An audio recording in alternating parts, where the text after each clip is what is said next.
शेवटी एवढंच सांगतो, मी पुन्हा येईन, मी पुन्हा येईन याच निर्धारानं, याच भूमिकेत, याच ठिकाणी नव महाराष्ट्राच्या निर्मितीसाठी.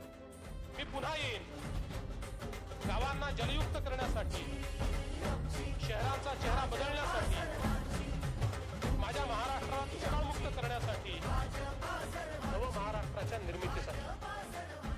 मी पुन्हा येईन माझ्या युवा मित्रांना अधिक सक्षम बनवण्यासाठी, माझ्या बळीराजाचे हात बळकट करण्यासाठी, नव महाराष्ट्राच्या निर्मितीसाठी.